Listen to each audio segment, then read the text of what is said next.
Hola a todos, soy Ismael García Villarejo con la producción de José Jiménez y la realización de Gabriel García Guío. Esto es Finanzas.com al cierre de los mercados europeos. Hoy es 20 de octubre.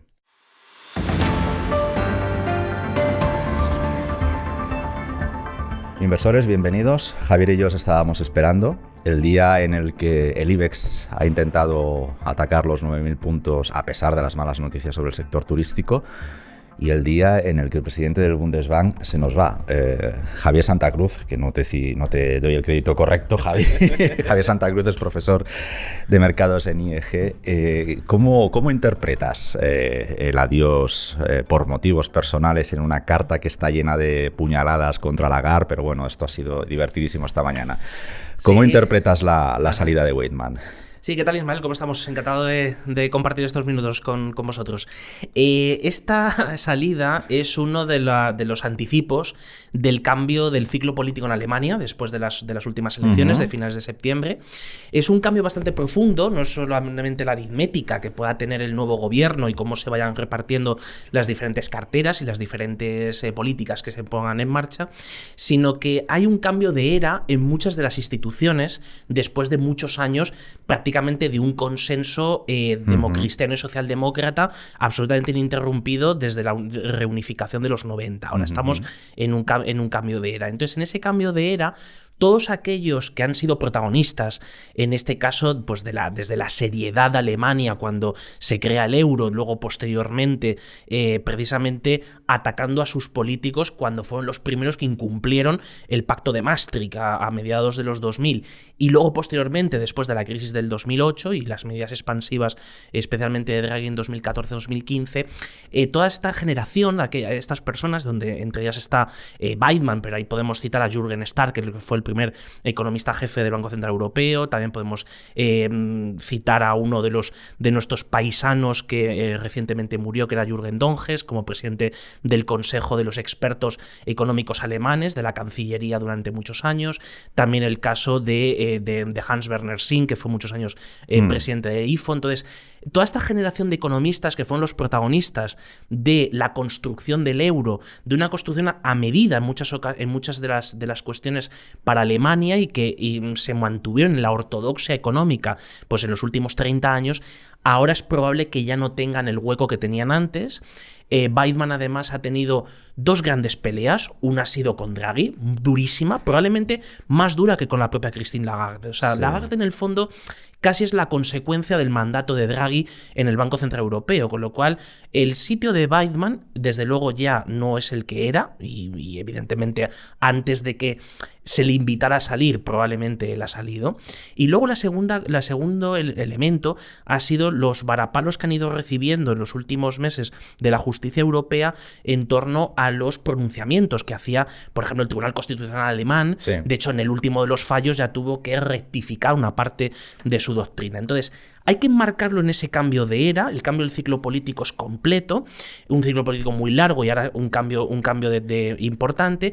Y Weidmann en ese sentido pues era el máximo o uno de los representantes más importantes del anterior ciclo que ahora está cambiando. Pero hemos visto, Javier, que Weidmann al final ha contado con el apoyo cerrado de Angela Merkel, mientras ella quizá era la cara amable de Alemania para el resto de la zona del euro cuando tocaba. No siempre, efectivamente, con la crisis en el 2015, los enfrentamientos ya incluso de Merkel con el BCE eran abiertos, ¿no? ¿Qué crees que ha pesado más? ¿Que Weidmann prevea que el próximo canciller no cierre filas con él, como lo hacía Merkel, o pues lo que estábamos hablando ahora, la consecuencia y las separaciones cada vez más evidentes con la actual cúpula del BCE? Es el cambio que ya se ha producido realmente. Es decir, ahora la constatación de ese cambio es el nuevo ciclo político y en este sentido el papel del Bundesbank es un papel que también ahora en el nuevo ciclo tiene que cambiar. Ya ha ido de alguna forma virando en los últimos años desde el ser el guardián de la ortodoxia económica en materia de política monetaria. O sea, ese papel ya no lo tiene porque no ha tenido éxito en esa labor. O sea, el último intento que pudo haber de ello fue cuando el propio Weidmann se posiciona como candidatura alternativa, permíteme la expresión, sí, claro, de Christine Lagarde al frente del Banco Central Europeo, ¿no? Entonces, cuando eso ya, la última bala en la recámara que quedaba se gasta y no se consigue ningún resultado para el Bundesbank, ahora le toca cambiar de papel. Y ese nuevo papel ya no es el ser el guardián de la ortodoxia económica en política monetaria, ya es el de ser el director de una entidad financiera muy grande que tiene que perseguir a sus deudores para que lo paguen. Entonces, en este sentido, ese papel de prestamista... Cobrador del FRAC, más bien. No. Hombre, en este caso, cuando el propio del FRAC es el que ha dado el préstamo. Exacto. Entonces, claro. Pero voy a perseguirles ustedes hasta que me paguen. Claro, es que... Es billón y pico, ¿no? Lo que se le debe a Alemania entre casi todos. Es casi 1,5 billones de euros por los últimos datos de algo que se veía hace años, se veía bastante, ahora ya se ve menos, que habrá que volver otra vez a ver cuando empiecen a subir los tipos de interés, que era el target, ¿no? O sea, la liquidación de pagos entre los diferentes países. Entonces, ese nuevo rol, o ese rol que tiene que ir adquiriendo el Bundesbank, es el que ya no es desde luego la posición de Weidmann. Entonces, se necesita un nuevo gobernador del Bundesbank que sea consciente y que tome la bandera de este nuevo papel, de esta nueva posición dentro del ciclo político. Y ojo, es que en el ciclo político alemán nuevo puede tener algunos aliados. Entonces, si finalmente el gobierno alemán tiene a un ministro de Economía, pero mucho más importante, a un ministro de Finanzas que provenga de los liberales, puede tener un buen aliado.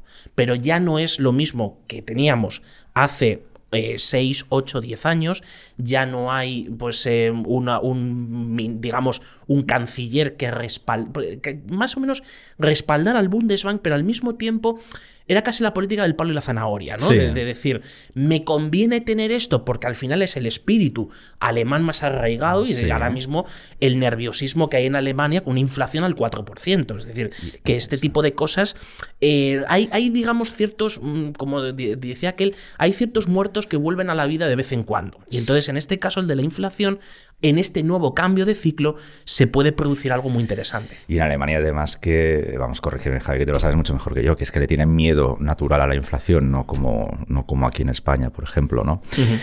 ¿Qué podemos esperar? Nos comentas que casi, perdonen los oyentes por estas metáforas, ¿no?, que estamos sacando de cobradores de FRAC y estas cosas, ¿no? Pero ¿qué podemos esperar al margen de lo que nos cuentas sobre el Bundesbank, de un organismo mucho más centralizado en la gestión de la deuda? ¿Qué podemos esperar del Banco Central y de su influencia sobre el BCE? Bueno, la influencia está disminuida de una manera muy importante en los últimos años, es decir, se ha reducido sustancialmente. Sí es verdad que hay ciertos elementos que todavía juegan un papel importante, como en muchas ocasiones como respaldo de países más pequeños que han sido los que han tomado la bandera de la ortodoxia, permíteme la expresión, ¿no? Entonces, por ejemplo, lo vimos como incluso se torció el brazo de la Comisión Europea el año pasado a la hora de definir los Next Generation, pero también el propio presupuesto europeo, el presupuesto plurianual, y entonces el servir de respaldo y de volvamos a utilizar una expresión un poco coloquial, ¿no? Pero de ser el primo de Zumosol de esa historia. Exacto. Sigue siendo muy importante.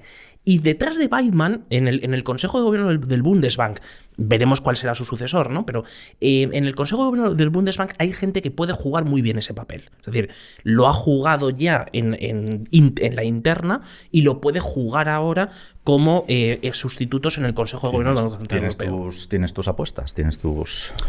No esencialmente porque es una elección que se hace con mucho rigor, es decir, se hace específicamente con unos parámetros muy finos a la hora de elegir quién tiene la mejor carrera profesional para enfrentarlo, quién tiene además pues las habilidades incluso negociadoras, ¿no?, que tiene que tener esa posición. No tengo un nombre para esto, pero sí no me cabe duda que el nuevo perfil responderá más a las coordenadas que se exigen ahora, y concretamente el ser un banquero central preocupado por la posición acreedora de Alemania. Es decir, Alemania no tiene que alegrarse en exceso de su posición, aparte de ser uno de los principales ahorradores del mundo, pero de su posición acreedora frente a la zona euro, sino que tiene que empezar a preocuparse, porque esa posición acreedora no para de crecer. Es decir, en el último año y medio ha crecido de una manera espectacular. Y además de eso, más aún ahora, cuando en el Consejo de Gobierno del Banco Central Europeo empiezan a entrar poco a poco las presiones para que se empiece a normalizar la política monetaria. Entonces, ese papel, es decir, más que de el ideal de, oigan, vamos a hacer crecer la oferta monetaria a lo que crece la economía, es decir, las típicas teorías cuantitativas, ¿no?, que han funcionado durante muchos años en el mundo de los bancos centrales, o la regla de Taylor o lo que fuera, ahora ya no. Es decir, a eso ya no le toca a Alemania. Ahora le toca ser y preocuparse de su posición acreedora. Y eso, ya solamente con eso, el sucesor de Weidmann tiene más que el trabajo de los próximos años. Lo veremos. Nos movemos a la otra noticia importante del día, que es prácticamente histórica, el debut del primer ETF en Bitcoins. Ha cerrado ya las primeras 24 horas de cotización. Hombre, y no le ha ido mal, más un 4%, casi un 5%. Y $1.000 millones en negociación. Pero claro, estamos en lo de siempre. Un ETF de Bitcoins no es Bitcoins. ¿Cómo ves esta ya fiebre que casi, ¿no? Hemos visto que distintos fondos intentan también convertirse en ETFs. ¿Cómo crees que los inversores tienen que reaccionar ante la aparición de estos nuevos indexados? Yo creo que hay dos reacciones importantes. La primera es que al existir este tipo de vehículo cotizado, introduce unas exigencias enormes al propio Bitcoin. Es decir, hasta ahora hemos visto en los últimos años, desde que apareció hasta que ya se ha ido fortaleciendo y ha tomado la posición que tiene ahora como apuesta frente al sistema monetario actual, es decir, que eso nunca se nos olvide que esa es su principal misión.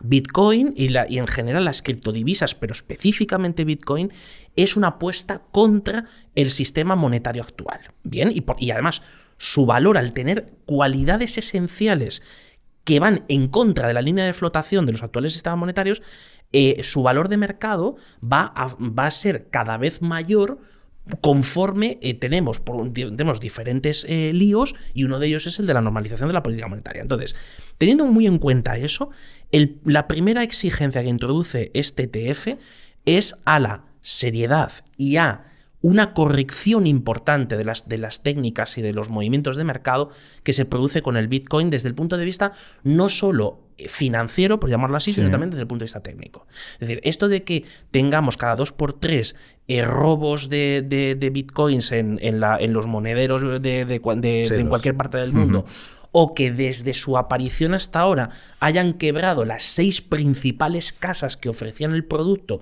y alguna quede de superviviente de los últimos años, eso se tiene que acabar. Es decir, es una cosa que, o bien por el lado de mercado, es decir, que aparezcan actores importantes que terminen siendo los que tengan poder de mercado en el minado de los bitcoins, como también en su gestión y en su almacenamiento, ¿no?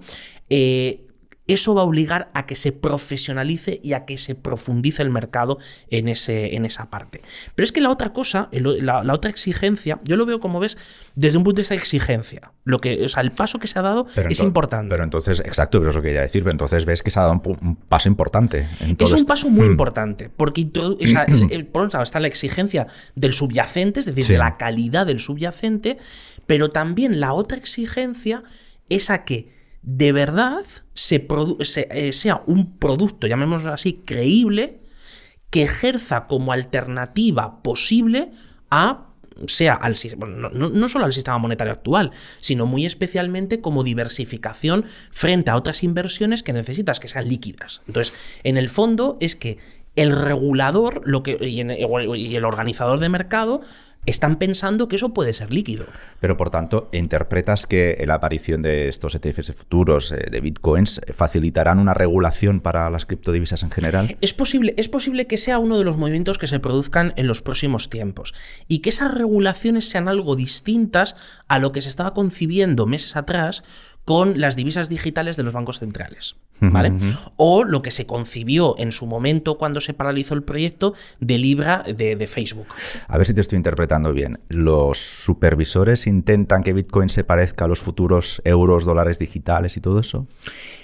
Puede ser, puede ser. Otra cosa es que no tienen todo el poder para ello. Ya. Bien, entonces todavía hay unos márgenes de discrecionalidad bastante importantes y en ese sentido los operadores de las bolsas son los primeros que lo conocen y los primeros que lo potencian. Porque ahí es donde está el mercado, es decir, ahí es donde está la oportunidad de generar rentabilidades y de generar valor, ¿no?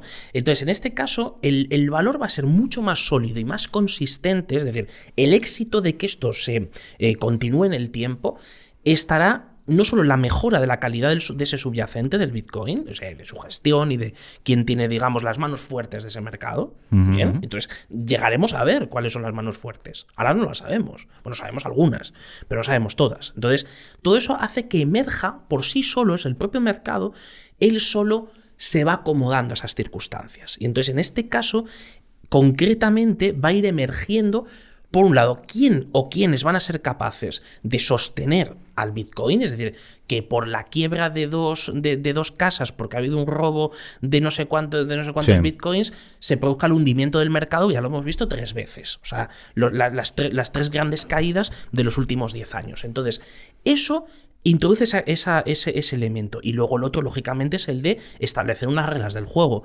Esas reglas del juego van a ser más aceptables conforme la propia política monetaria se vaya normalizando. ¿Por qué? Porque iremos volviendo hacia una cierta, permítame expresar, una cierta ortodoxia monetaria. Es decir, de que, oiga, hemos cometido muchos excesos en los últimos años y entonces, en este caso, una de las mejores vías de cerrar el paso a vías alternativas al sistema monetario es precisamente fortalecer la moneda. Claro. Más aún cuando lo que estamos viviendo y lo que podemos vivir más en los próximos meses y años es un proceso de inflación. Con lo cual, tiene eso doble juego. Siempre que se crean este tipo de productos, es algo extraordinariamente interesante para introducir disciplina. Fíjate lo que ha pasado, con esto acabo, con el ETF del agua. ¿Vale? Pues ahí me has pillado, cuéntame qué ha pasado. Bueno, no, dentro de un año, o sea, dentro de un mes, a finales de noviembre, se cumple un año de la cotización, de la primera cotización del ETF del agua. ¿Qué es lo que ha hecho ese ETF del agua? Aparte de que se ha disparado de una manera extraordinaria, lo que ha hecho ha sido introducir disciplina. No solo en el producto, o sea, en el agua, en este caso en los contratos, se hacía con base en los contratos de agua de California. Pero no solo en California, es que ha obligado a una parte sustancial de América Latina, y especialmente donde hay, y también de América del Norte, por cierto, que aunque tenga mucha agua, también hay problemas de sequía y problemas de escasez, ¿no? Claro. Entonces, ha obligado a la disciplina del subyacente. Entonces, ese caso, en un año, hemos visto su recorrido.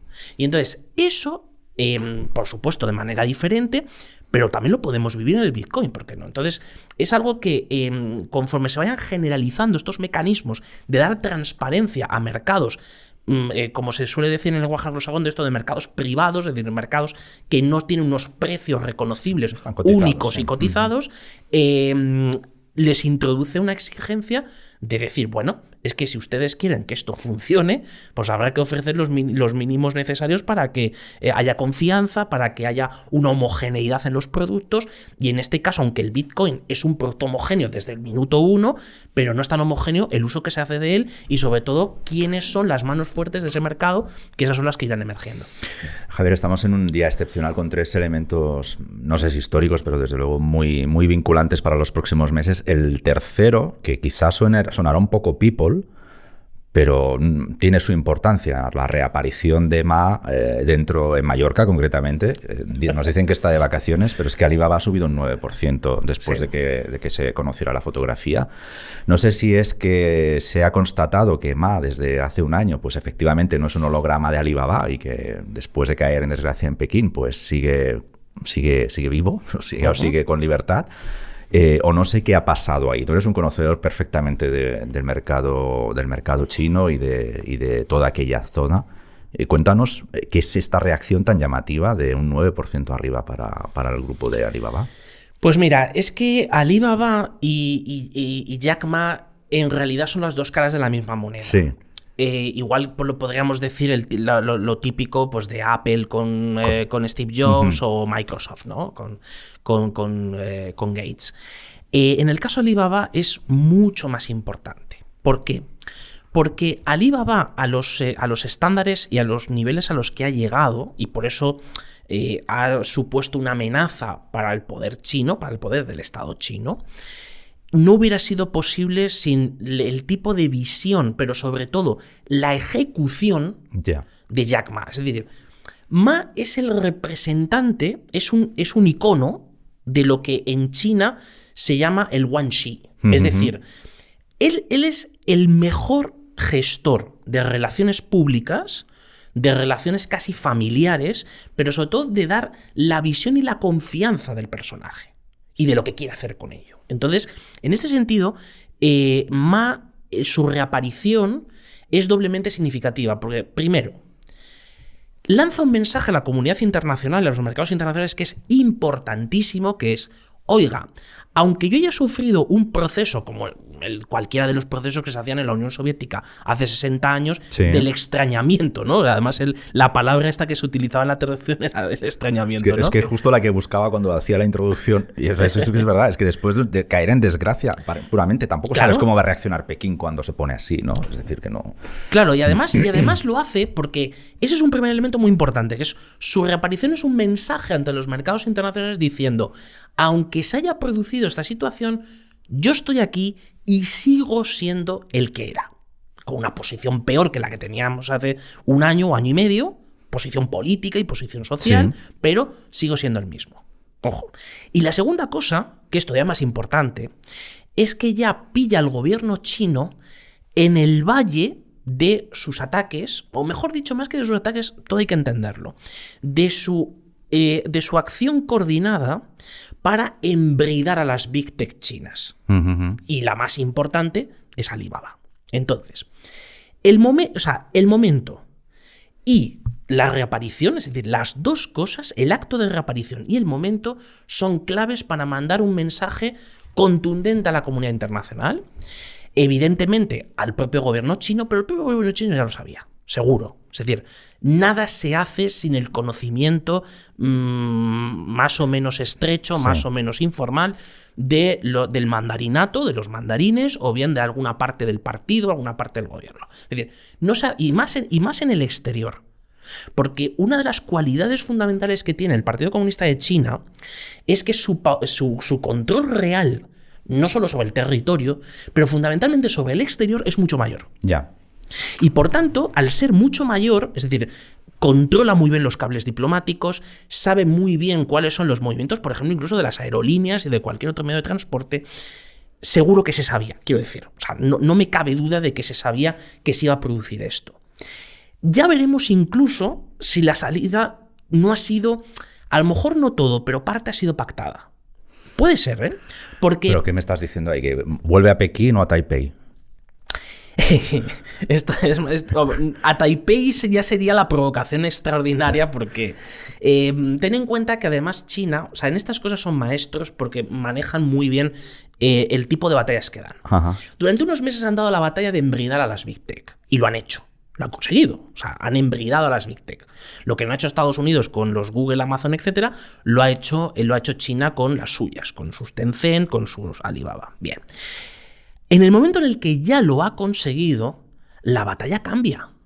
Y entonces, si la batalla ahora es territorial, es el mar de la China Meridional, es Taiwán, es otra cosa, oye, es Hong Kong de nuevo para intentar terminar aquello, bien, pero esto ya ha sido una batalla ganada por Pekín. Ojo. Y entonces, lo que pasa en esa batalla ganada, nunca tenemos que olvidar que China tiene la política de, como hemos dicho antes, del palo y la zanahoria. Es decir, el palo ya lo ha dado, pero no puede matar a sus Big Tech porque tienen que competir con las Big Tech americanas. Y por tanto, esto es doblemente importante. Y luego ya, en clave inversora, claro, Alibaba ahora mismo tenía unos o sea, bueno, lo sigue teniendo, a pesar de la subida de hoy, ¿no? Pero tiene unos múltiplos increíbles. O sea, era algo que decías, es imposible que esto se mantenga por mucho tiempo dada la potencia de ese negocio. Es como si viésemos ahora mismo a un Google o a quien sea cotizando a 15 veces beneficio. Yeah. Entonces era una cosa absolutamente increíble, ¿no? Entonces, en resumidas cuentas, el caso de Ma, y lo vimos en parte, pero distinto, anteriormente con las empresas que focalizaron todo su negocio en la expansión internacional hace unos años. Lo vimos con Fosun, lo vimos con Wanda, o sea, lo vimos con varios grupos empresariales donde sus líderes también desaparecieron durante un tiempo, reaparecieron después, pero ya su reaparición ya fue en un segundo plano. Ahora bien, ninguno tenía ni el poder, ni la fuerza, ni la autoridad que tiene Jack Ma. Javi, muchas gracias por acompañarnos en este día extraordinario por 3 elementos que han coincidido. No sé si esto suele pasar demasiado, que nos coincidan tres elementos de este nivel en la misma sesión, ¿no? Pero bueno, en todo caso, día extraordinario, duración extraordinaria para el podcast. Y Javi, muchísimas gracias como siempre por tu pedagogía y por venir y por tu tiempo. Nosotros volveremos el viernes, mañana a esta hora, y en este canal, en la segunda ronda de expertos del Foro Asesores Financieros, que sabéis que esta semana se está organizando en la revista Inversión. Así que nos volvemos a encontrar el viernes al sonar la campana de los cierres de los mercados. Muchísimas gracias, como siempre, por el privilegio de vuestro tiempo.